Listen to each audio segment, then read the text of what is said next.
Hey, what's up guys, it's Cal and today we are looking at 10 horror games creeping into our homes this year. I've chosen some games you may haven't have heard of and some you probably more than likely have heard of, so let's just get straight into number 10. At number 10 we've got The Sons of the Forest. This sequel of The Forest is similar to the first game. You're involved in a plane crash, but this time you're a little more prepared. This sequel looks like it's taken some of the best parts of the first game and taken it into a new level with absolutely amazing new abilities. Obviously the cannibals are still there, but unfortunately there's no confirmed release date on this game so far, but expect it to be a 2021 release date. At number 9 we've got Scorn. This game takes place on an alien-like structure that looks like it's been built out of flesh and bone, and the developers of this game have done an amazing job visually, as this game looks like it's all, like the whole structure of the game looks like it's all alive, but it's been giving me really big vibes of movies like Alien or Prometheus. This game is filled with mystery as we haven't been given much detail on it, but it is an Xbox/Microsoft exclusive set for a release this year. Unfortunately, no confirmed release date on this one. At number 8 we've got Ghostwire Tokyo. This is an action/horror first-person game with your character venturing through a monster-filled version of Tokyo. All citizens of Tokyo have magically and mysteriously disappeared, and spirits, slender-like creatures, and headless monsters roam the streets, with you having to fight them. This is a very interesting concept of the game, and it looks absolutely beautifully designed, and has also the man who is behind the combat in 2016's Doom, Shino Kuro, and is described by developers Karate meets Magic. Ghostwire Tokyo lands on PC and PS5 October of this year. At number 7 we've got Little Monsters 2. This is a continuation of the first game based on a 9-year-old who has to sneak around an underwater submarine with nothing but a lighter, trying to escape from big massive creatures.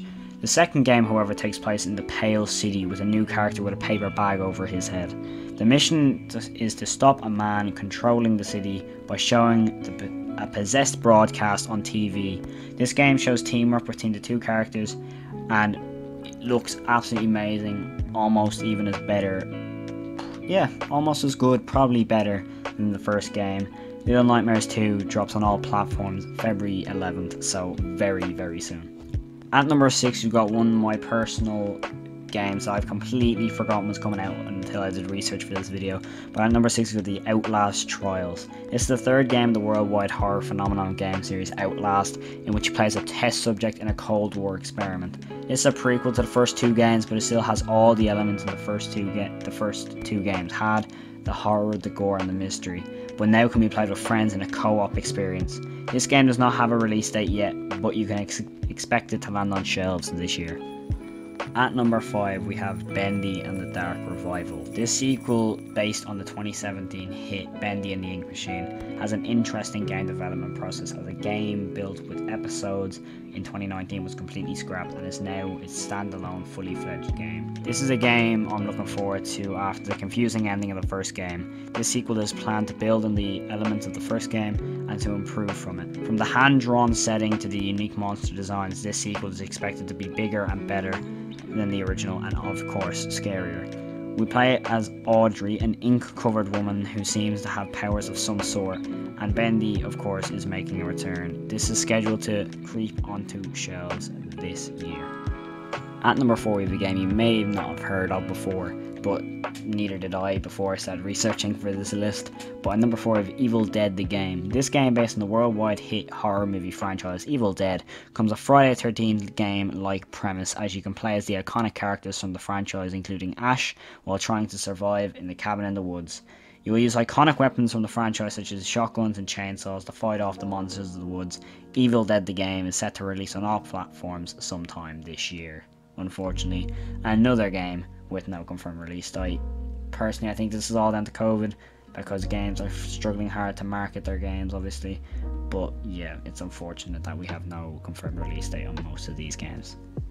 At number 3 we have a surprising game that no one is really talking about, but it is called Back 4 Blood. This is a zombie first-person shooter game very similar to Left 4 Dead, where you can go in with a team of up to 4 friends or go in solo with AI teammates. There's not much info on this game, but you can expect it for a June 22nd, 2021 release date.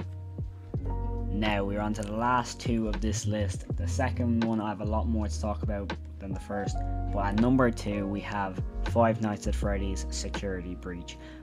I was so surprised when I saw this at the teaser event for the PS5, but which FNF looks bigger and better than ever before. With Steelwool coming back to assist Scott Cawthon with Security Breach after Help Wanted, this is clearly my most anticipated game along with number 1 on this list. This is set for an early 2021 release date, but if you do want more info on FNF Security Breach, click the I button in the top right of this right now to check out my video on everything you need to know about Five Nights at Freddy's Security Breach if you want to know more about the game. And now to the all holy of horror games. At number 1, you more than likely have guessed it by now, it is Resident Evil 8 Village. Was there really any doubt that this was going to be number 1? I don't really think so. The 8th entry in the Resident Evil franchise, as we conclude the story of Ethan from Resident Evil 7 Biohazard, as he played an old mansion, or village if you will, setting, with not zombies this time surprisingly, but with vampires and werewolves.